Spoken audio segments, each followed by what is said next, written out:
안녕하십니까. 박시영TV의 박시영입니다. 오늘 24번째 시간인데요. 오늘 벌써 3부 순서를 가져야 할 것 같습니다. 오늘 많은 분들이 기다렸던 당대표에 도전하고 계시는 우리 박주민 의원님 모시도록 하겠습니다. 박수로 맞이해 줄까요? 감사합니다. 네, 안녕하십니까. 오늘 벌써 인터뷰가 한 5번째인가요? 4번째인가요? 오늘 하루. 아침에 뉴스공장 했고요. 예. 그다음에 신문 인터뷰 하나 했고, 네. 그다음에 주진우 개인 라이브. 지진의 라이브, KBS 라디오. 개인이 하는 유튜브 개인이 라이브도 하는 하고, 라이브? 하고 주진우 기자님 라이브. 라이브하고. 그다음에 그 정관용 수석 정관용. 정관용 하고 6개째입니다. 예. 아이고 참. 해야 돼요. 아니 뭐 단도직입적으로 한번 여쭤볼게요. 네. 당대표 왜 나오셨어요? 사실 저도 이제 그 전당대회가 이미 출마 선언을 하셨던 두 분 중심으로 안정적으로 네. 진행되는 것도 좋겠다라고 생각을 했습니다. 음. 그런데 그 몇 주 전부터 좀 당 안팎으로 답답한 일들이 좀 많았고요. 네. 그 다음에 누구나 다 지금 이 시대가 좀 뭔가 바뀌어야 된다라고 얘기를 하는데 아니 또 두 분이 또 그런 얘기는 안 하시는 것 같고. 예, 그래서 그런 얘기도 해야 되고 또 실제로 제가 당대표가 되면 그렇게 좀 하고 싶은 마음이 있어서 출마를 결심했고요. 그러면 예를 들면 당이 좀 예를 들면 대통령 지지도나 당 지지도 뭐 예를 들면 부동산 문제도 있고 여러 가지가 있었죠. 네. 그게 좀 어려운 국면으로 왔기 때문에 그런 문제 위기 상황에서는 뭔가 활력을 불어 넣을 필요가 있겠다라고 네. 생각한 게 첫 번째인가요? 그러니까, 아니면 두 분이 너무 좀 몸살인다 이런 것 때문에 도전하신 건가요? 그러니까 첫 번째는 첫 번째 이제 약간 좀 보충해서 말씀드리고 싶으면 단순히 뭐 전당대회 분위기 띄우려고 나온 건 아닙니다. 제가 아까 말씀드렸던 것처럼 당이 이 시기에 분명히 해야 될 일이 있어요. 앞으로 2년간. 그 역할을 하는 정당으로 만들기 위해서 좀 뭔가 제가 역할을 할 게 있다. 그걸 해야 되겠다라는 마음을 먹게 된 거고요. 두 번째는 이제 저한테 이렇게 얘기해 주시는 분들이 계셨어요. 당을 이렇게 바깥에서 보면은 50년대생들 쫙 보이고 네. 그다음에 586 쫙 보이고 예. 그 다음 세대는 안 보인다. 그래서 다음 세대도 있다라는 것도 좀 보여드리고 그러려고 나왔습니다. 예. 만류하는 분들이 좀 많이 있었다면서요? 제가 이제 고민하는 과정에서 뭐 혼자 고민하지는 않고 네. 그 중진 의원님들 경험도 많고 예, 예. 그러시니까 제가 평상시 좀 친하게 지냈던 중진 의원님들이나 네. 또는 당 대표를 미리 고민하셨던 분들이나 이런 분들하고 이제 그 상의를 좀 해봤는데요. 네. 100이면 99는 만류를 하시더라고요. 예. 만류의 논거가 뭔가요? 만류의 논거는 이제 크게 이거였어요. 뭐냐면 네가 포텐셜도 있고 또 뭔가 가지고 있다는 건 나도 인정한다. 근데 이미 구도가 짜여져 있기 때문에 네가 나갈 경우에 네가 갖고 있는 정치적 자산 다 까먹는다. 그러니까 앞으로 수년간 사실 너는 난쟁이처럼 지내야 될 수도 있다. 너무 박주민의 파괴력을 너무 낮게 본 거 아니에요? 그분들은? 그렇다기보다는 지금까지의 모습들을 보면은 그런 관측이 더 맞죠. 왜냐하면 이인영 의원님도 예전에 최고위원 마치고 당대표 도전했다가 몇 년간 사실 존재감 없이 이런 말씀드리면 이제 기분 나쁘시겠지만 아니, 어려운 시절 이인영 의원은 보내셨고. 몇 번을 나왔죠, 사실은 네, 최고위원을. 네. 그래서 이제 그런 얘기들을 쭉 하시면서 다 저를 아끼셔서 나오지 마라. 꼭 네. 그런 것 같지는 않은데 본인들이 지지하는 후보들이 좀 흔들릴까 봐 그런 거 아니에요? 모르겠습니다. 하여튼 많은 만류를 들었습니다. 네.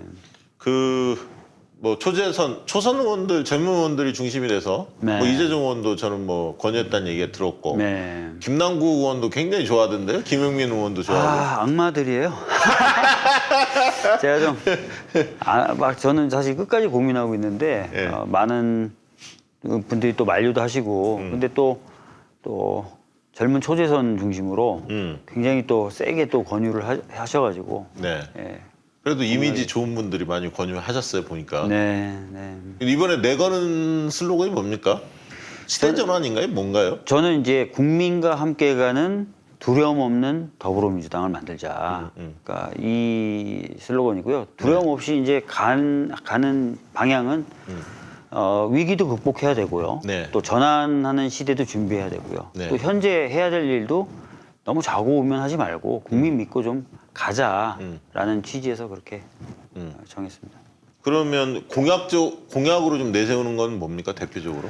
어떻게 바꾸겠다 민주당? 제가 이제 당 혁신 파트하고 네. 그다음에 이제 사회적인 정책 부분 이렇게 크게 두 가지를 나눠서 말씀을 드렸는데요. 네. 당 혁신의 경우에는 뭔가 이제 지금이 위기의 시기자 전환의 시기지 않습니까? 네. 그러면 전환을 하는 길을 찾고 청사진을 그리는 작업을 당이 해줘야 돼요. 근데 지금까지는 조금 걱정되는 게 주로 현안 대응 중심으로 하고 있지 않습니까? 네, 그래서 네. 장기적인 그 논의 구조를 좀 만들겠다. 근데 이 논의 구조는 당내 논의만 그치는 게 아니라 적극적으로 국민들에게 의제를 던지기도 하고 해서 사회적 대화도 주도하고 또는 타협이나 설득이 필요하면 타협이나 설득도 좀 주도하는 원래 정당이 그런 역할을 해야 되니까 그거를 좀 더 강하게 할 수 있는 구조를 좀 만들겠다라는 말씀드렸고 그다음에 또 이런 내용들이 중앙당 차원에서만 머무르면 모든 국민에게 잘 전달도 안 되고 국민 옆에 있을 수가 없습니다. 그래서 각 지역위원회가 실질적인 기능을 할 수 있도록 지원하고 필요하면은 법을 바꿔서 지구당을 부활한다든지 이런 식으로 좀 가보자라고 좀 던졌고요.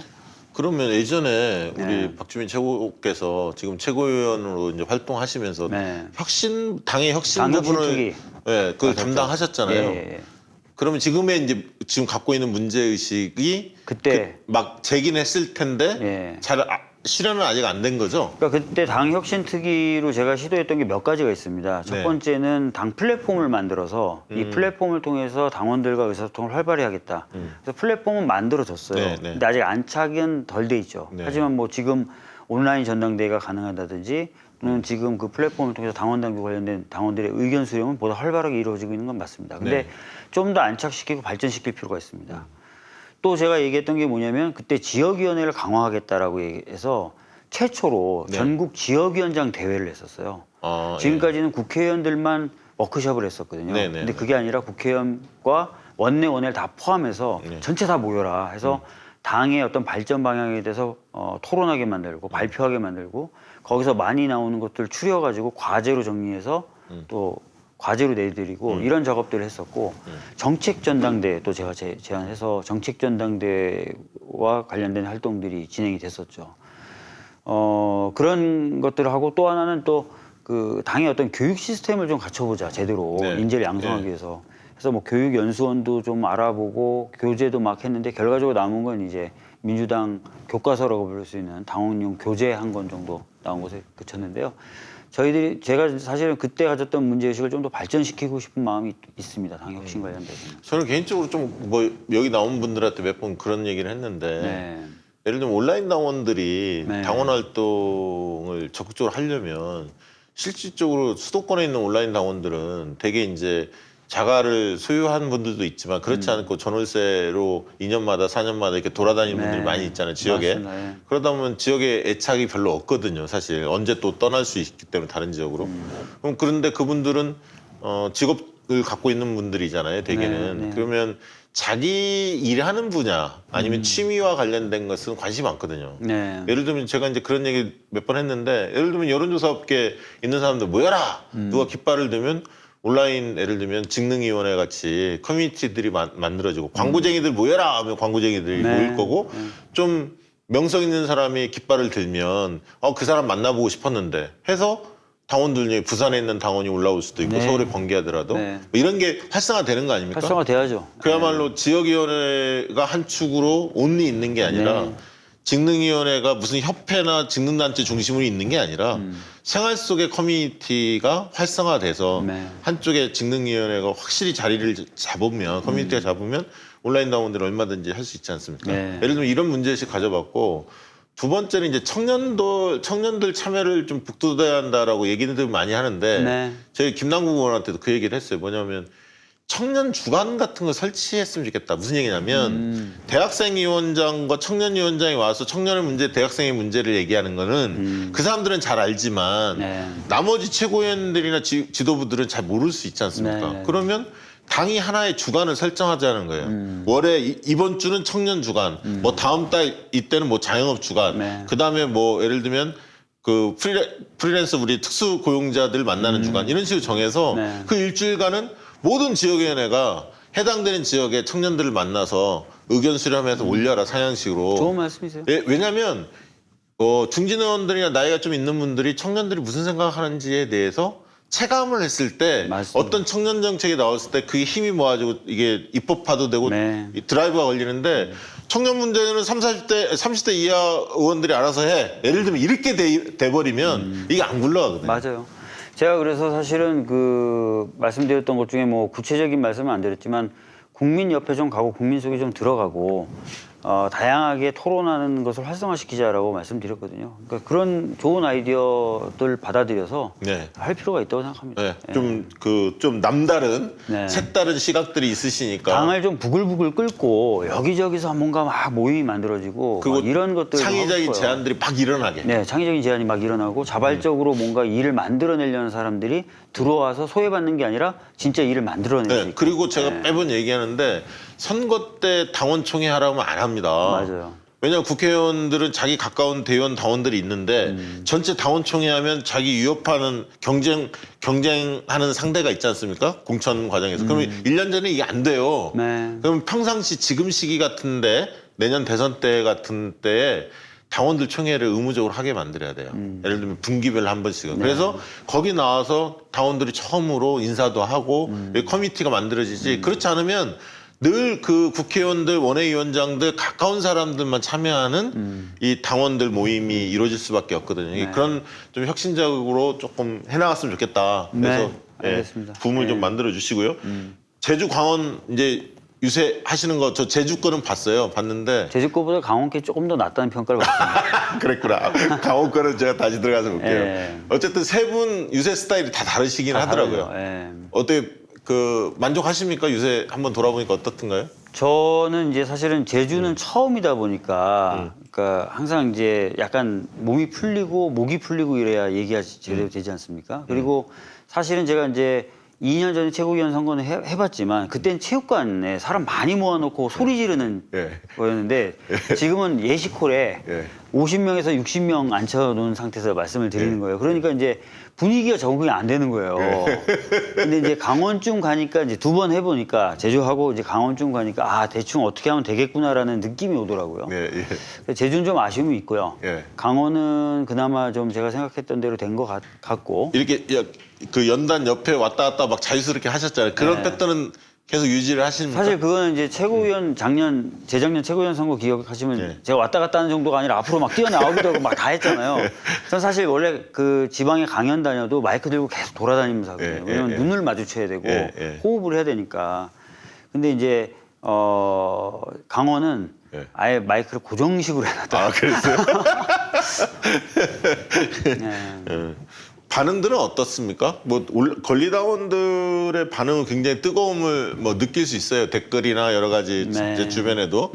근데 이제 대의원들 대의원. 표심 그게 이제 중요하죠. 관건일 것 같은데 어떻습니까? 어떻게 그 돌파하려고 생각하고 계십니까? 사실 이제 대의원분들이 주로 이제 유세장에 오시죠. 그나마 지금 막아도 뭐 도의원, 시의원, 구의원 이런 분들은 이제 오시는데 그런 분들하고 좀 얘기를 나눠보면은 조금 제가 스타트가 늦었다라는 아쉬움을 표시하는 분들이 있어요. 그래서 이미 이제 두 분이 이제 쭉 만나고 다닌 그런 경우가 많은 거죠. 나는 이낙연이다, 나는 김부겸이다 이렇게 이제 마음속으로 결정한 한 상태에서 사람들이 갑자기 왜 이렇게 됐는? 근데 또 그럼에도 불구하고 좀 젊은 뭐 의원들, 지방자치 의원들은 기다렸다, 뭐 이렇게 하시면서 굉장히 환영해 주시고 또 뭐 일부 그 연배가 높으신 의원들도 약간 갈피를 못 잡았는데 이렇게 얘기해 주시는 분들이 좀 있더라고요. 예. 이번 전당대회 과정에서 어떤 부분이 좀 쟁점으로 딱 떠올랐으면 좋겠습니까? 저는 사실 아까도 말씀드렸지만 지금 이 시기에 당이 어떤 역할을 해야 되고 2년간 당은 뭘 해나가야 되는지가 쟁점이 됐으면 좋겠어요. 왜냐하면 우리가 지금 해야 될 걸 못한다든지 또는 2년간 어떤 역할을 제대로 못하면 대선을 안정적으로 관리하려고 해도 관리할 수가 없어요. 최고의 필승 카드는 지금 2년을 어떻게 보내느냐입니다. 본인은 그러면 거기에 대한 보관은 뭡니까? 그래서 제가 지금 말씀드렸던 것처럼 좀 국민 믿고 176석의 힘을 좀 가졌으니까 네. 좀 더 과감하게 개혁 조치를 좀 하자. 과감한 개혁? 예, 그리고 국민들과 대화하고 소통하는 거를 더 하자. 안정적으로 당을 관리하면서 야당만을 바라보고 이렇게 뭔가 하지 말고 국민과 소통하자. 예, 국민과 소통하면서 좀 더 얘기하자. 그래서 그런, 국민의 힘을 얻어서 예, 여론을 얻어서 우리 야당을 야당을 압박하고 얘기하면 되는 거죠. 그래서 좀 그런 방식으로 좀 움직일 필요가 있다고 생각해요. 이거는 네. 어떻게 보면 어떤 분들은 그래요. 야, 그럼 되게 추상적이다라고 하는데 당 경험 있는 분들은 느낌이 올 거야. 아마 일반인이 들으면 추상적인데 그런데 당 경험이 있는 분들은 안정적인 당 관리와 역동적으로 이렇게 막 뛰어다니는 당은 다르다는 느낌을 분명히 아실 겁니다. 네. 네.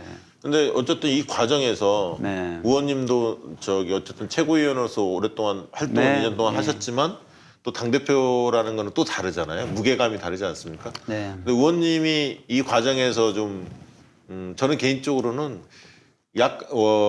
박주민 하면 사람들이 진정성, 뭐 개혁성 뭐 이런 부분의 가치는 많이 알고 있는데 약간 리더보다는 약간 이제 최고도 좀 이제 약간 그러시고 그래서 이제 네. 평소 스타일 자체가 워낙 뭐 겸손하시고 막 소탈하시고 이러다 보니까 보통 기성 정치인하고 차별화는 분명히 되는데 네. 약간 그 차별화 속에서의 리더 같은 지도자 같은 느낌을 함께 줄 수 있는 네. 거를 좀 더 많이 사람들한테 각인시키고 의원님도 또 훈련도 또 될 수도 있지 않습니까? 맞습니다. 이번에 네. 서로 좋은 기운들을 네, 받아서 맞습니다. 국민들이 그렇게 커나갔으면 좋겠다는 생각이 있어요. 간절한데 네. 개인적으로 목표는 뭡니까 이번 전당대회에서? 전 전당대회에서 이겨서 아까 말씀드린 대로 당을 진짜 바꿔서 2022년 대선에 누가 나오더라도 당선될 수 있게 만드는 것하고 문재인 정부의 마지막까지 당이 제 기능을 충실히 해서 진짜 성공적으로 문재인 정부가 마무리될 수 있도록 하는 거. 이 두 가지가 제 지금 핵심적인 만약에 1위를 하시려면 현실적으로 접근하면 네. 권리당원 쪽에서 40%를 차지하지 않습니까? 네. 권리당원에서 만약에 한 50, 60% 정도는 압승을 해야 대의원에서 다수 열세 있는 거를 극복하고 1위 할 수 있는 거 아니에요? 대의원에서 다수 열세일까요? 절대 열세일까요? 그건 모르겠습니다만 권리당원 목표가 얼마나 돼요? 만약 1위를 글쎄요, 하시려면 뭐 제가 정확하게 뭐 표 계산이나 뭐 이런 걸 못 해봐서 뭐 이기려면 뭐 권리당원 쪽에서 얼마나 나와야 된다 이 얘기를 제가 지금 수치로 말씀드리긴 제가 볼 어려워요. 때 60%는 나와야 돼요. 60% 나와야 돼요? 아이고 힘드네. 60% 나와야 네. 이길 수 있지 않을까 싶어요. 그런 어떤 목표를 세우시고 어차피 나왔으면 승부를 봐야죠. 승부를 봐야고 적극적으로 해 주셔야 할 것 네, 뭐 같다는 생각이 적극적으로 들고요. 하겠습니다. 네. 호남 당원들, 영남 당원들도 막 이제 만나실 거 아닙니까? 이제 만나야죠. 아직은 많이 못 만났죠. 왜냐면은 제가 출마 선언 제일 늦었고요. 네. 그러다 보니까 출마 선언 하고 나서 이제 저희는 이제 규모가 작아서 캠프란 표현 안 쓰고 텐트란 표현을 쓰는데 네. 텐트를 이제 본격적으로 꾸리기 시작한 거예요. 그리고 나서 이제 주말에 바로 또 유세가 시작됐지 않습니까? 그래서 별도의 일정을 아직까지 못 잡았는데 이제 이번 주부터 이제 영남권 그다음에 뭐 광주, 호남권 이게 돌아다니려고 이제 스케줄을 잡기 시작했습니다. 박주민 TV를 계속 진행을 하셨나요? 박주민 TV요. 예. 뭐 쭉 매일 이렇게 진행하진 않았고요. 예. 뭐 간간히 라이브도 좀 하고 예. 그다음에 오늘 같은 경우에는 초선 의원 두 분 모셔서 예. 초선 의원이 바라보는 전당대회라는 주제로 라이브도 좀 진행했죠. 예. 그 구독자 얼마죠? 구독자는 18만 9천이에요. 어마어마하네요. 구독자는 어마어마한데 예. 의리 구독자분들이셔서 콘텐츠를 올리면 꼭 봐주시는 분들은 예. 그렇게 많지 않더라고요. 그래요? 예. 그게 이제 이번 기회에 또 활성화돼야겠네요. 활성화됐으면 좋겠는데 예. 어떤 수로 이걸 활성화시킬 수 있을까? 그래도 박주민 의원이 최고위원 도전하시면서 각 지역별로 의원님을 또 좋아하는 분들 포스터들은 다 있잖아요. 지금 이제 그 예전에 제가 만났던 분들 네. 또 제가 또 지방에 강연을 굉장히 많이 다녔었어요. 네, 네. 그때 이제 인사드렸던 분들 중심으로 네. 이제 그런 역할을 하나하나씩 좀 부탁을 드리고 있는 상황입니다. 네. 그렇군요. 최고위원 하셨던 거에 대해서 좀 여쭤볼게요. 네. 이해찬 당대표 이렇게 지켜보시면서 이거는 참 배워야 할 점이다. 이건 조금 아쉬운데? 라고 생각되는 지점들이 있다면 어떤 지점일까요? 아시다시피 그 제가 속했었던 전 이제 전 최고위원입니다. 왜냐면 네. 출마하는 순간 자동적으로 그렇군요. 그 자격이 박탈되기 때문에 제가 속했었던 지도부의 최고의 목표는 당을 안정적으로 관리해서 총선에서 대승을 거두자였습니다. 그러면 그 목표는 일단 그 달성을 한 거죠. 네. 그러니까 그 측면에서 봤을 때 이제 대표님이 갖고 계신 그 경륜, 네. 당을 안정적으로 관리하려면 어떤 논란을 사전에 차단해야 되고 어떤 건 미리 조정을 해둬야 되는지를 다 맥락을 짚으시면서 아시더라고요. 네. 그 부분은 제가 상당히 그 배울 만한 부분이었다. 경험이 있으시니까요. 예. 네. 근데 거기에 덧붙여서 이분이 그렇다고 그러면 완전히 안정만 추구하냐 그렇지 않습니다. 그렇죠. 네. 당도 현대화해야 된다. 네. 그래서 이제 저한테 현대화 특위를 맡기시고 그 다음에 뭐 이번에는 또 그 뉴딜로 이제 새로운 어떤 청사진을 좀 그려야 된다고 제가 또 말씀을 드렸더니 네. 그러면 좀 그런 특위를 하나 좀 만들어 보자. 이걸 안정적으로 가져와서 좀 장기적인 청사진 한번 그려보자 해서 지금 그 특위도 지금 만들었거든요. 그런 식으로 열려 계신 부분이 또 있습니다. 예. 그러면서 또 약간의 아쉬움이 있다요? 어떤 면일까요?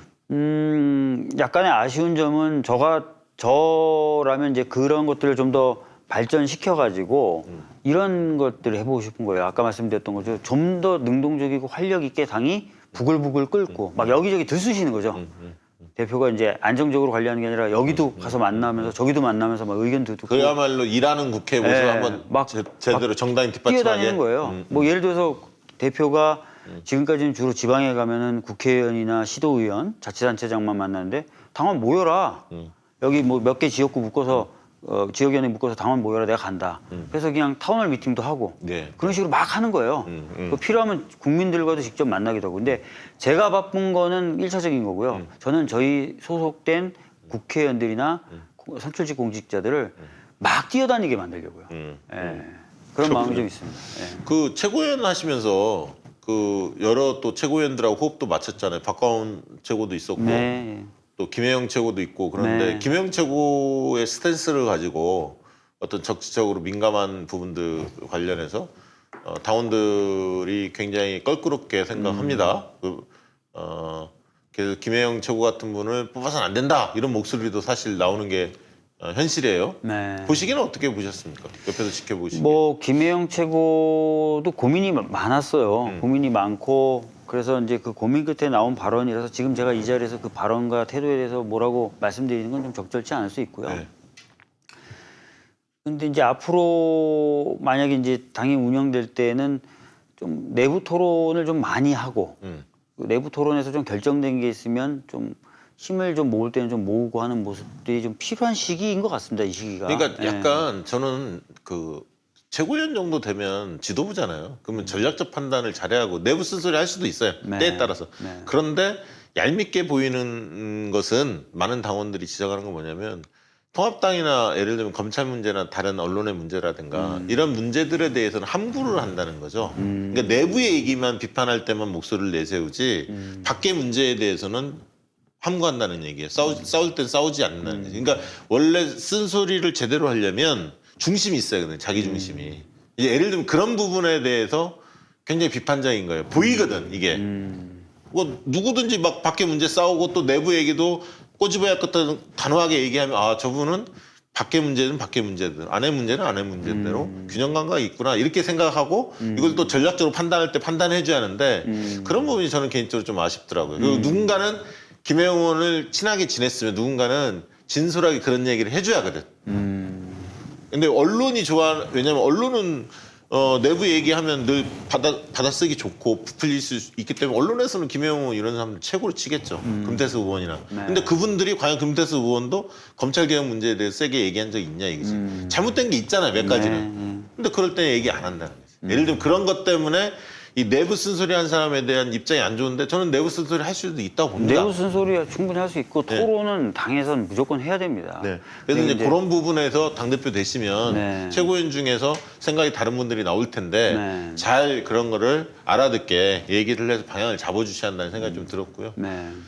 그 최고위원 활동하시면서 혹시 불편한 얘기일 수도 있는데 여의도에서는 또 특정 실세 의원 뭐 개파 아니냐 막 이런 얘기도 많이 들렸습니다. 그래서 왜 그분이 어떤 선택을 하면 박주민 최고께서는 좀 동조하는 입장이 좀 있는 것 같다 이런 얘기도 좀 들렸어요. 사실인지 모르겠으나 뭐 그런 얘기도 혹시 들은 적 있습니까?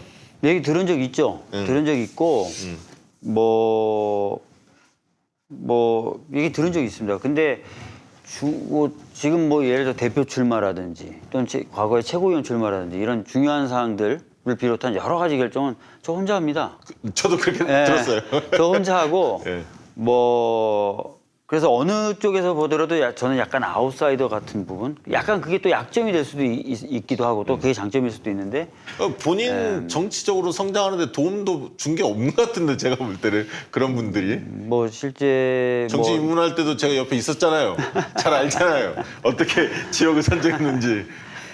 그 하여튼 뭐 중요한 결정이나 뭐 행동할 때는 거의 저 혼자 했고요. 그다음에 사실은 그 최고위원 됐을 때도 운동도 뭐 저 혼자 했었고 지금도 어떤 개파나 이런 데에서 도움 안 받고 텐트 멤버들과 고독하고 외롭게 그렇지만 즐겁게 하고 있습니다. 아니 예. 그 후배들 초선 의원들 이런 분들 중에는 박주민 의원에 대해서 존경심이나 경외감 뭐 이런 걸 느끼는 분들도 많이 계실 거예요. 그래서 이제 그런 면에서 박주민 의원께서 이번에 정말 어떤 모습을 보여주냐가 후배들 중에서 야, 저렇게 내가 정치를 해야지라고 마음먹은 분들이 있을 테니까 네. 잘해주시기 바라고. 네. 민주당이 이렇게 어려움에 빠진 근본적 이유는 어디에 있다고 보십니까? 최근에 이제 여러 정책 관련돼서 논란이 좀 있었어요.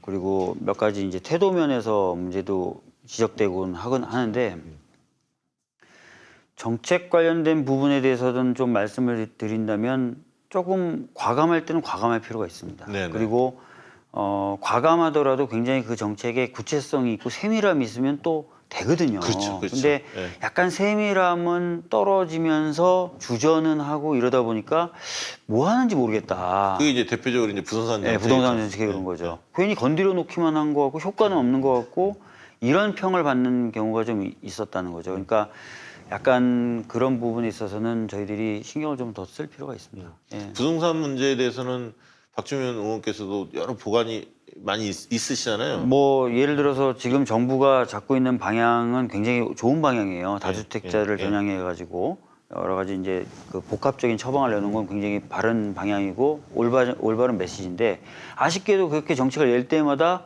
방향은 맞음에도 불구하고 구멍이 자꾸 구멍이 있는 거예요. 그래서 결과적으로 또 그 구멍으로 빠져나오는 사람들이 여봐라 내가 사면 또 집 오른다 이러면서 이제 국민들이 뭘 내놔도 집값은 못 잡는다라고 지금 생각하시게 된 것 같아서 그게 좀 아쉽고요. 그래서 좀 확실하게 구멍 없는 정책들을 낼 필요가 있다. 그건 약간 과감성, 결단성이 좀 필요하거든요. 아니 그래서 윤호중 의원이 지난주에 나오셨거든요. 네. 어쨌든 공급 대책 7월 말 중에 뭔가 정리하고 8월 4일 날 617, 710 그다음에 임대차 3법 플러스 알파 이런 등등을 제대로 통과를 시키는 게 우리 과제다. 네. 그러고 나면 시장에서 그 반응하는 게 좀 다를 거다. 네. 이렇게 좀 자신만만한 얘기를 들려주셔서 당에서 정말 뭔가 긴밀하게 좀 이게 좀 논의가 이루어지고 조만간에 기대해도 됩니까?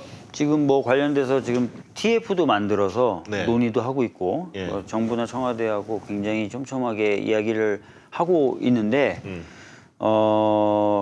사실 그 당에서 얘기를 한 부분이 또 정부 쪽으로 가면 약간 안 먹힐 때도 있습니다. 솔직히 말씀드리면. 왜냐하면 관료들이 예. 갖고 있는 기재부의 저항이 있죠. 기존의 생각이 있어서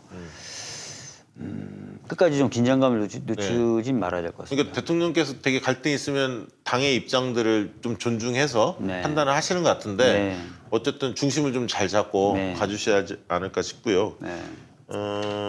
윤석열 체제에 대해서 문제점이 많이 드러나고 있는데 네. 일각에서 그런 얘기 합니다. 지지자들은 추 장관이 혼자 싸우는 것 같다.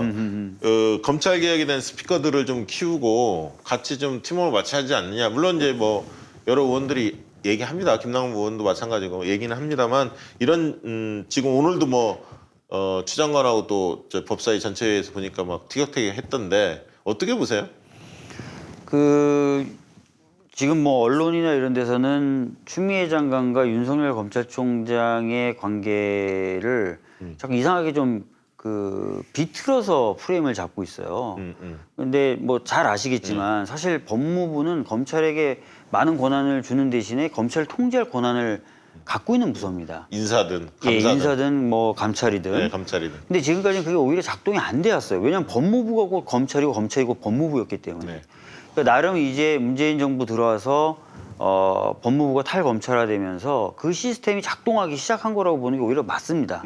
그래서 이 부분을 좀 차분하게 바라봐야 되는데 당의 일각에서는 여전히 이런 충돌 그리고 여기서 충돌해서 소리가 나는 것을 불편하게 보는 시각이 있어요. 이런 부분은 좀 제가 봤을 때는 정확하지 않은 시각이다. 지금은 네. 기세 싸움이고요. 네. 이거는 한번 꺾어놔야 돼. 이게 어설프게 타협이 되면요. 지지자들은 물론이고 국민 전체들을 볼 때도 저거 뭐 좀 싸우는 거 신용 내다가 또 꼬리 내는 거 아니야? 이렇게 폄하될 가능성이 아주 네. 높습니다. 그래서 왜냐하면 윤석열이 허점을 보여줬잖아요. 한동훈 측근을 감싸려고 하는 네. 이 허점을 보여줬기 때문에 파고들기 아주 좋거든요. 어쨌든 추 장관의 스탠스나 모습도 좀 국민들이 볼 때는 조금 걱정하는 분들도 있을 거예요. 어떤 분들은 대차게 저렇게 나가야지라고 검찰 문제를 싸우기 위해서는 장관이 저 정도 보여주지 않으면 저거 되질 않아 이렇게 보는 지지자들이 다수일 것 같고 또 일본 그냥 별 생각 없이 보는 사람들은 아니, 좋게 좋게 하지 왜 이렇게 좀 각을 세워라고 생각하는 분들도 있을 겁니다. 그럴 때일수록 지도부가 중심을 좀 잘 당이 좀 잡으셔야 중심을 잡아야 되죠. 기억하실지 모르겠지만 이제 추미애 장관이 그 법사위에 출석해서 긴급 현안 질의를 한 적이 있어요. 네네. 그때도 사실은 이제 지도부가 그렇게 하자고 한 거죠. 반대하는 분들도 있었지만 그 당시 이제 최고위에서 뭐 저도 해야 된다고 얘기했고 이해찬 네. 대표님이 이런 건 시시비비를 명확히 가려야 된다라고 해서 현안 질의를 저희들이 소집하게 된 거고 그때 이제 또 많은 얘기가 나왔죠. 그런 과정들이 있습니다. 네. 의원님이 생각하시는 어떤 청년의 목소리를 좀 당이 적극적으로 반영하고 좀 젊은 정당 아까 이제 현장 얘기는 충분히 네. 이해가 됐고요. 네. 청년들을 위한 특별한 어떤 대책들이 좀 있습니까?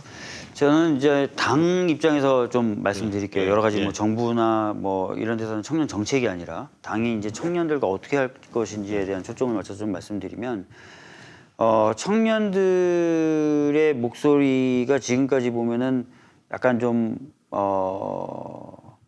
죄송한 말씀이지만 좀 가볍게 취급을 받아왔어요. 그냥 청년들은 자기 리그에서만 떠드는 것처럼 그렇게 얘기가 되었는데 그게 아니라 청년들의 목소리를 지도부까지 전달될 수 있는 그런 통로를 만들어야 된다고 저는 봅니다. 그래서 방법은 뭐 여러 가지를 고민하고 있어요. 뭐 꼭 최고위원회에 멤버가 되는 것도 하나의 방법, 지명직이나 이런 것도 되는 방법도 있겠고 그렇지 않더라도 청년들로 하여금 자문단을 좀 꾸려서 대표가 항상 청년들과 대화를 그 청년 자문단들의 이야기를 듣도록 만드는 방법도 있을 수 있습니다. 등등등 청년들의 목소리가 이 당의 의사결정에도 항상 반영될 수 있도록 해야 된다는 거 하나 생각을 하고 있고요. 두 번째는 청년들이 당에서 여러 가지 활동과 또 여러 가지 그 당을 위한 노력을 하면은 성장할 수 있다는 걸 보여줘야 됩니다. 그래서 아까도 제가 교육 체계를 만들었던 것도 단순하게 뭔가 교육을 하겠다는 게 아니라 그걸 통해서 성장해서 인재를 쓰겠다는 측면까지 연결되는 거거든요. 그래서 그런 것들을 좀 갖춰서 청년들이 들어와서 뭐 어떤 과정을 밟고 어떤 교육을 받으면 자기가 어떤 역할을 할 수 있고 또 그 역할을 어느 정도 하다 보면 그 다음 스테이지가 열리고 한다는 경로를 좀 보여줄 필요가 있습니다. 이 경로가 불투명하면 청년들이 당이 안 들어오죠. 불명확한데 어떻게 청춘을 겁니까? 근데 약간 그런 것들을 잡아나가는 작업도 해야 된다. 예를 들면 뭐 장경태 전용기 의원들이 내부에 좀 성장한 거죠. 네. 사실은. 그래서 사실 이번에도 장경태 전용기 공천 문제에 대해서 좀 얘기가 좀 있었는데 저 같은 경우 강하게 얘기했습니다. 이 경우에는 돼야 된다. 왜냐하면 그래야 다음 세대가 뭔가 희망을 보고 우리 당에 들어서 역할을 한다. 근데 이걸 좀 시스템화 시킬 필요가 있다는 거예요. 저도 동의합니다. 그러니까 이게 두 가지 같이 가야 돼요. 그러니까 내부의 인재를 육성하는 어떤 시스템을 통해서 젊은 인재들이 발굴되는 거 하나. 또 한 가지는 당에 적극적으로 참여는 안 했지만 각 분야에서 두각을 나타났던 의원들 인재 영입이 있지 않습니까? 네. 그 의원님도 뭐 인재 영입 네. 케이스지만 이제 또 그렇게 인재 영입이 돼서 활약을 또 맹활약을 하는 친구들도 사실 있거든요. 그러니까 그 둘이 조화롭게 조화롭게 가는 게 네. 좋다고 보고요. 당원들 관련해서는 그런 생각이 들어요. 왜 당원들 의견 수렴할 때 요즘에는 이제 권리당원들 휴대폰 번호가 다 있기 때문에 네. 마음만 먹으면 뭐 ARS나 온라인 투표를 하면 돈이 그렇게 많이 안 들거든요. 당원들의 의견 플랫폼을 통하면 그 거의 돈이 안 듭니다. 돈이 많이 안 들지 듭니다. 않습니까? 예. 그렇게 해서 당원 의견들을 주요한 정책에 있어서 주요한 현안에 있어서 의견 수렴을 하고 어떤 것은 정말 중요한 건 당원의 뜻대로 가고 어떤 것은 참고하고 당원들이 이렇게 생각하지만 여러 정무적 환경들이 있을 테니까 종합적으로 고민해서 지도부가 결정하는 그렇지만 적어도 당원들은 이렇게 생각하는구나 네. 라고 좀 확인하고 넘어갔으면 좋겠는데 그런 게 조금 소극적이었어요. 제가 볼 근데 때는. 뭐 이번에 이제 아까도 말씀드렸지만 그 플랫폼을 만든 뒤로는 네. 그 당원당규 개정에 관련된 부분이라든지 또 더불어시민당 관련된 부분이라든지 몇 가지에 대해서는 했죠. 전당원 투표를 했죠. 예. 근데 이걸 더 활성화시킬 필요가 있고요. 저도 예. 그렇게 생각을 하고 예. 그다음에 이제 그런 것도 좀 해보고 싶어요. 그러니까 2년에 한 번씩 지도부를 구성하는 전당대회를 하는데 네. 그 사이에 예. 정책이라든지 당의 방향에 대한 정책 전당대회도 해볼 만하지 않겠습니까? 네, 네, 그렇죠. 아래로부터 의견을 쫙 한번 네, 올리는 예, 예. 뭐 이걸 전당대회라고 불리든 아니면 무슨 주간으로 해가지고 정책 주간으로 부르든 해서 전국에서 토론을 해가지고 그게 의사가 쫙 올라오는 그런 것도 해볼 만하다고 생각해요. 그리고 토론회 때 한번 그걸 해보세요. TV 토론 뭐 9번인가 있다고 하는데 네. 이낙연 의원님이나 김부겸 전 장관이나 예를 들면 박주민 의원이 토론하시면서 네. 각자가 제안하는 어떤 당의 혁신 방안, 활성화 방안, 당 운영에 대해서 네. 좋은 안들은 누가 당대표가 되시던 간에 그걸 받아 안겠다. 그래서 네. 질문 중에 예를 들면 내가 당대표라면 우리 상대 후보가 제안했던 것 중에 뭐 한 3가지 이거는 내가 반드시 좀 받고 싶다. 내가 하고 싶다. 라고 생각하는 거 의견을 한번 뭐 하게끔 만드는 순서를 갖는다든가 저는 그렇게 해서 박주민 의원님이 냈던 안, 뭐 이낙연 의원님이 냈던 안, 김부겸 전 장관이 냈던 안 중에 누가 되든 이거는 꼭 받아안고 싶다라고 생각하는 게 모아졌으면 좋겠고 네. 그게 오히려 당원들이나 이런 사람들도 사실 그런 어떤 당에서 마음에 드는 정책들 이렇게 쭉 각 후보들이 한 20개든 뭐 쭉 내놓으면 이것 좀 누가 되든 실현했으면 좋겠다라는 게 있으면 그런 거 투표 같은 건 난 좋다고 봐요. 사람의 투표가 아니라 네. 그런 정책 선호하는 거 이런 거 해서 좀 누가 되든 풍부하게 좀 반영됐으면 좋겠다는 생각이 네. 들고요. 의원님의 그 정치 철학을 좀 쉽게 설명해 준다면 어떤 정치 철학이라고 볼 수 있을까요? 정치 철학을 쉽게 설명하기가 참 어렵긴 어렵죠.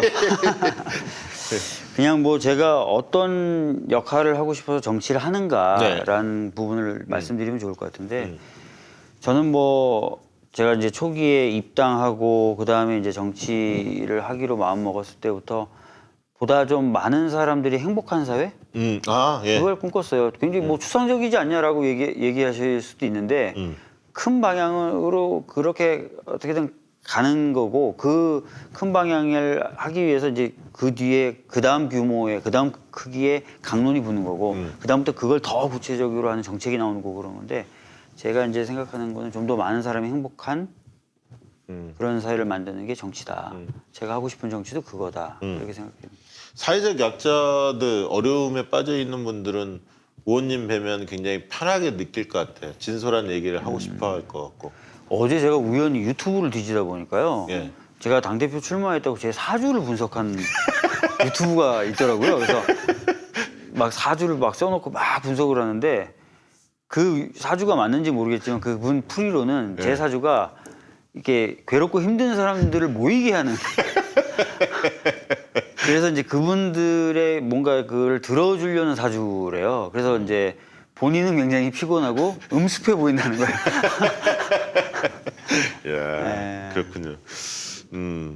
본인이 어떤 정치인으로 불려지길 바라십니까? 한마디로 얘기하면? 제가 뭐 그 많은 기회에 항상 반복적으로 말씀드리는 게 좀 민주주의를 실질적으로 하는 발전시키는데 실질화시키는데 도움이 되는 정치인, 도움이 됐던 정치인이다라고 평가를 받고 싶어요. 그래서 사실은 뭐 요즘에 나오는 뉴딜 얘기나 이런 것도 제가 그 자꾸 인용을 하는 게 루즈벨트가 처음에 뉴딜을 얘기했을 때 뉴딜에 대해서 이렇게 설명을 했던 거예요. 나라를 국민에게 온전히 돌려드리는 새로운 조치. 이게 뉴딜이다. 그러니까 구체적인 강론은 그때 없었다 그러더라고요. 네, 그래서 네. 나라를 그냥 국민들에게 온전히 돌려드리고 싶고 그걸 위한 전에 없었던 새로운 조치들, 합의들을 만들어 나가겠다. 내가 대통령 후보 수락하면서 대통령이 네, 된다면 이렇게 얘기했다는데 그 말도 저한테는 참 와닿더라고요. 멋있는 말인데. 예, 예. 정치인으로서 또 유력한 어떤 민주당의 핵심 정치인으로서 본인한테 좀 부족하다. 정치인의 어떤 자질 같은 게 있지 않습니까? 여러 면들이 합쳐져서 되게 정치인들 자질들이 구성이 되는데 부족한 측면이 있다면 어떤 측면일까요? 뭐 옛날부터 느꼈고 지금도 느끼는 게 저 같은 경우에 이제 조직을 꾸리고 만드는 그러니까 제 주위에 어떤 그 사람들을 그냥 뭐 좋아하고 이런 사람들이 아니라 네. 사실 뭔가 큰 일을 하거나 좀 힘 있게 뭔가 일을 하려면 약간 이렇게 진용이 갖춰질 필요도 있지 않습니까? 네, 네. 그런 진용을 짜는 게 체질이 안 잘 맞아요? 안 되더라고요. 체질이 안 맞아요? 뭐 해볼 기회도 별로 없었지만 조금 해보려 그래도 잘 안 돼요. 그래서 이런 부분이 어떻게 보면은 좀 어렵구나라는 어렵게 느껴지는. 느낌을 많이 받고. 그러면 그런 면에서는 가장 또 부러워하는 정치인이 있다면 어떤 정치인이 좀 부러움의 뭐 대상입니까? 그냥 단순히 부럽다는 게 아니라 어떻게 보면 존경하는 건데요. 제가 이제 그 김대중 대통령님을 존경하는 부분이 있어요. 저도 뭐 다 존경하지만 어떤 부분을 존경하냐면 굉장히 오래 정치를 하셨어요. 그렇죠. 그래서 굉장히 어떨 때는 이렇게 타협하는 것처럼 보이다가 어떨 때는 또 목숨도 거시고 막 이러시잖아요. 긴 정치 역정을 놓고 보면은 결국은 이분은 한 방향을 가셨던 거예요. 네. 그죠? 그거 자체가 굉장히 존경스럽고 또 그 과정에서 많은 사람들을 이제 규합해서 역사를 발전시킨 거, 진보시킨 거죠. 네. 그러니까 그런 부분은 참 저도 대단하죠. 존경스럽다. 사실 김대중 대통령이 없었다면 노무현 대통령도 나올 수가 없었고요. 네. 예. 지금 민주당이 있을 수가 없죠. 예, 그렇습니다. 사실 97년 그 순간을 잊지 못하겠네요. 가장 싫어하는 정치인 유형 어떤 정치인 좀 꼴보기 싫습니까? 꼴보기 싫은 정치인 유형. 정치를 하기 위해 정치하는 사람. 아, 뭐 더 구체적으로 말씀드리면 예를 들어서 국회의원이 되기 위해서 정치하는 사람, 뭐 구청장이 되기 위해서 정치하는 사람, 뭐가 되기 위해서 정치하는 사람, 그거는 정치가 아니거든요. 예. 그래서 저는 그런 식으로 정치하는 분들은 제가 굉장히 싫어하고 네. 정치를 하고 싶다는 분들이 저한테 와서 젊은 대학생들이나 청년들이 물어볼 때 막 얘기 들은 다음에 제가 드리는 말씀이 꼭 그거예요. 정치를 하기 위해서 정치를 하겠다는 건 아무런 말이 안 된다. 오히려 그런 분들이 정치를 하면서 그 해악을 끼치는 경우를 내가 많이 봤다. 정치를 진짜 하고 싶다면 먼저 네가 뭘 하고 싶고 또 뭘 하는 게 국민들에게 도움이 되는지 정도는 세우고 그거를 하기 위해서 난 정치를 하겠습니다라고 말을 할 수 있을 정도는 돼야 된다라고 제가 얘기를 하거든요. 예. 박주민 의원님에 대한 대중의 가장 큰 오해가 있다면 무엇일까요? 여러 가지가 있어요. 예. 참 여기서 말씀드리기가 참 그렇고 예. 오해가 많나요? 별로 없을 것 같은데. 겉과 속이 그렇게 크게 다르지는 않잖아요. 뭐 요즘 도는 얘기 옛날부터 이제 정치하고 나서 이제 도는 얘기 중에 뭐 이런 게 있어요. 뭐 제가 뭐 어제 뭐 어떤 색 뭐 띠를 맸더니 뭐 이 사람이 그 사람 쪽이다. 뭐 이 사람이 그 사람 쪽이라더라. 저는 지금 아까도 말씀드렸지만 최고위원하고? 예? 아니 뭐 무슨 색깔하고? 이번에 당대표 후보 나왔을 때도 이 띠를 어떤 색을 했다. 외롭게 지금 하고 있어요. 특정 누구를 싫어한다 좋아한다가 아니라 지금 외롭게 하고 있는 거 맞고요. 뭐 심지어 기자들 같은 경우도 뭐 어떤 데서 조직적으로 결의해서 너 갑자기 나온 거지. 조직적으로 결의할 만한 데가 어디 있죠? 없어요. 민주당에 무슨 대단한 개파가 있는 게 아닌데. 없어요. 근데 그런 이제 얘기를 듣는 거 등 뭐 약간 제가 좀 그 괴롭진 않은데 그런 자잘한 오해들이 많아요. 그래요? 예. 별로 오해를 안 받을 것 같은데도 약간 상처를 좀 받으시는구나. 상처를 받는 건 아니고요. 네. 사실은 이제 처음에는 정치 시작하고 처음에는 뭐 여러 가지 댓글이나 이런 거 보면은 아 내가 이런 걸 수용해야 되겠다 이걸 넘어서서 상처까지 됐었는데 지금은 그렇진 않아요. 좀 담담하시고. 예. 대신 저희 어머니가 이제 가끔 충격. 저희 어머니가 이제 제가 이제 정치하고 나서는 네. 컴퓨터를 배우시고 인터넷 서핑하는 방법을 배우신 거예요. 그래서 예. 맨날 저녁에 이제 주무시기 전에 네. 제 이름을 넣고 다 검색을 해보시는 거예요. 그다음에 아. 기사가 뜨면 기사 댓글까지 다 읽으시는 거예요. 그래서 예. 어떨 때는 막 푹 풀죽은 목소리로 주민아 너 그거 꼭 해야 되니 너 그 법을 왜 발의해서 이렇게 그러니까 요구하니? 막 이러면서. 저 몇 개 네. 박시영 TV를 비롯해서 몇 개 네. 유튜브만 가르쳐 주시고 뉴스를 검색하지 말도록. 그래야 되겠네. 김종인 비대위원장에 대해서 평가를 하신다면 개인적으로는 참 좋은 인연이 아니죠. 잘 아시겠지만 저희 당 비대위원장 하실 때 예. 제가 이제 그 인재 영입 하다가 인재 영입이 제가 막 인재 영입 제안은 제가 일찍 받았는데 여러 가지 문제 뭐 세월호 가족분들한테 제가 이제 동의 구하는 거라든지 여러 가지 절차가 있어서 계속 그 기다려 달라 그랬는데 어느 날 막 그 빨리 서둘러야 된다. 이제 시간이 별로 없다. 그래서 왜 갑자기 그러지 하고 막 하도 막 재촉을 해서 인재 영입 딱 됐는데 이틀 뒤에 문재인 대표님이 그만두시더라고요. 그 다음부터 완전히 그 낙동강 오리알이 돼서 아시다시피 공천 맨 마지막에 받았잖아요. 네, 네. 그 과정에 이제 이분이 이제 제가 들은 얘기입니다. 사실인지 아닌지 잘 몰라요. 제가 들은 얘기인데 제 이름이 올라올 때마다 키를 하셨다는 얘기를 들었어요. 자 특종입니다. 김종인 비대위원장이 당시에 저도 박주민 인재 영입 인사 네. 영입 인사가 전략공천 단수공천 이렇게 받는 과정에서 사사건건 반대를 했다는 설이 있는데 본인은 그렇게 들었다. 제가 들은 얘기라서 맞을 겁니다. 정확한지 안 한지 아니, 모르지만 정확할 겁니다. 네, 그래서 공천이 계속 안 되다가 공천 완전히 포기한 상태에서 마지막에 공천됐죠. 진짜 마지막에 저 옆에 있었거든요, 그 당시에. 근데 이미경 의원님 네. 그렇게 이제 되시면서 그 자리를 했죠. 굉장히 어렵게 네. 뭐 안산에도 거론됐다가 서울 뭐 모처에도 거론됐다가 인천 뭐 인천 저쪽 어디도 뭐 얘기 났다가 네. 참 아무튼 파란 만장한 그 시기를 다 보냈고요. 통합당을 어떻게 상대할 겁니까? 만약에 당대표 되시면.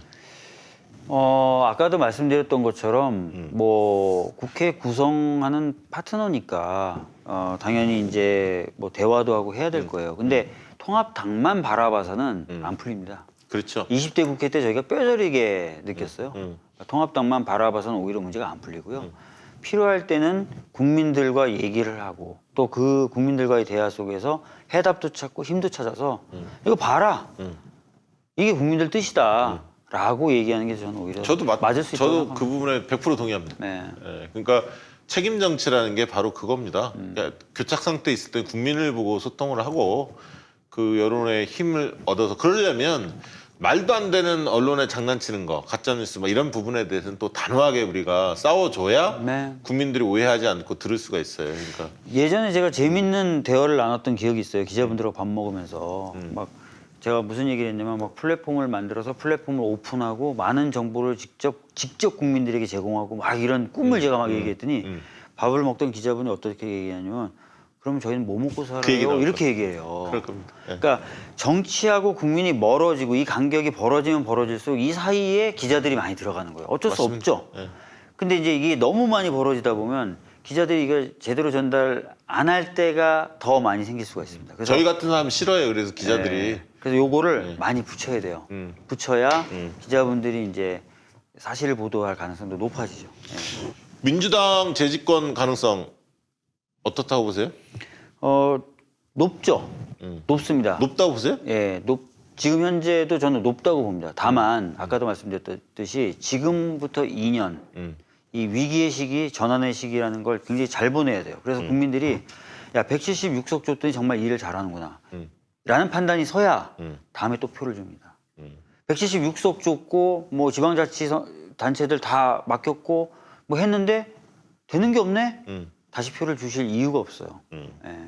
자, 대선 레이스에서 최근 이제 여론조사에 보면 이낙연, 이재명 네. 두 분이 이제 격차 조금 좁혀졌어요. 상당히 한 자릿수로 조사가 됩니다. 나머지 후보분들은 잠재된 대권 후보들은 아직은 지지율이 좀 미약한데요. 이런 현상이 뭐 상당 기간 지속될 거라고 보십니까? 아니면 또 다크호스로 제3 후보 뭐 우리 의원님도 포함해서 전 좀 빼주시고요. 상 후보가 또 이렇게 부상할 가능성도 있다고 지금 보세요? 이제 뭐 예를 들어서 김경수 지사가 재판은 받고 있지만 잘 진행되고 있다고 제가 얘기를 듣고 있어요. 네. 그게 이제 잘 진행이 돼서 내년 초에라도 뭔가 좀 결론이 난다면 또 무시할 수 없는 후보군이 될 것이다라고 저는 보고 있습니다. 네. 그래서 그런 가능성이 아직 열려 있고요. 네. 그래서 굉장히 좋은 뭐 또 저희 또 유력한 주자들이 좀 상처를 좀 입긴 입었지만 굉장히 좋은 구도가 될 수도 있다고 봅니다. 유시민 전 장관의 정계 복귀 가능성이 있을까요? 최근에 제가 전화를 한번 드렸는데 제가 최근 통화로는 그런 느낌 못 받았습니다. 네, 아직까지는 예, 뭐 당연히 예. 상황이 또 어떻게 될지 모르니까. 네. 그 일각에서 그 박주민 최고께서 만약에 이제 서울시장 재보선이 내년 이제 열리는데 당이 이제 당원들 의견 수렴해서 후보를 내서 시민들한테 평가받는 게 오히려 온당하다 이렇게 결론이 내려지면 당대표 되시면 당연히 뭐 서울시장 나가기 어려우실 것 같고 네. 어떻게 보면 당대표가 서울시장 나가기는 좀 그렇지 않습니까? 당대표 되면 서울시장 생각하면 절대 안 되죠. 안 되잖아요. 네, 절대 안 되죠. 만에 하나 당대표가 안 된 상태 속에서 국민들의 당원들의 지지가 상당히 높게 받아서 야 역시 박주민 파워가 대단해. 그래서 이제 한 번 더 큰 물에 좀 뛰어들었으면 좋겠어. 이런 어떤 열의가 모아진다면 서울시장 재보선 고민 될 것 같습니까? 지금 현재는 뭐 서울시장이나 이런 것 고민 안 하고 있고요. 네. 이 전당대회에 사실상 올인하고 있습니다. 네. 그 많은 분들이 저에게 어떤 얘기를 하시냐면은 정치적 자산을 이번 전당대회에 네가 출마하면서 잃어버릴 수도 있다고 한 상태에서 제가 결심을 했을 때는 그만한 각오가 있다는 거지 않습니까? 지금은 일단 이 전당대회에 총력을 다해보려고 합니다. 아 예. 예. 아무튼 원래 보면 좀 짠한 느낌 있잖아요. 박주민 의원 보면 뭔가 후원도 막 해주고 싶고 뭐 이런 마음도 많이 들지 않습니까? 그 한 말씀만 좀 드려야 네. 돼요. 아까 네. 그 화면만 나갈 때 댓글 중에 박주민 의원 후원 계좌는 빨리 차기 때문에 이미 다 찼어요. 찼을 것이에요. 이렇게 얘기 나오는데 네. 제 정치자금 계좌는 다 찼습니다. 그 올해는 3억까지 모을 수 네. 있잖아요. 다 네. 찼지만 대표 경선에 나오면 대표 경선용 후원 계좌를 하나 새로 열 수 있습니다. 1억 5천 1억 5천까지 열 수 있습니다. 그러니까 열었죠? 그걸 열었습니다. 근데 그거- 많은 분들이 이미 찼을 거다. 그러니까 제가 아까 말씀드린 3억짜리는 다 찼고 1억 5천짜리는 지금 새로 열었으니까 아 여러분 저 자, 아주 중요한 정보를 예, 아주 중요한 예, 박주민 의원의 자금 뭐 이분이 뭐 돈 많은 분은 아니시잖아요. 여기 또 올라죠. 후원 다 찼네. 그러니까 제가 원래 열 수 있는 3억짜리는 다 찼고요. 대표로 나오면서 새로 하나를 계좌를 며칠 전에 열었습니다. 지난주에 열었습니다. 우리 박주민 후보께서 아마 SNS상에서 홍보를 하실 것 같은데요. 뭐 의원실 들어가도 있을까? 홈페이지 들어가면 네. 다 있지 않겠습니까? 홈페이지 들어가서 박주민 의원 격려하시는 분들, 좋아하시는 분들은 후원금 내는 부분들도 좀 적극적으로 참여해 주시면 큰 힘이 될 것 같다는 생각이 네. 들고요. 저희 박시영 TV도 슈퍼챗 열려 있습니다. 늘. 예. 오늘 귀한 시간 내주셔서 너무 고맙고요. 힘내서 목표한 바 잘 이뤘으면 좋겠다는 말씀 덕담으로 드립니다. 네. 감사합니다. 박수 치고 마칠까요? 네, 고맙습니다. 감사합니다.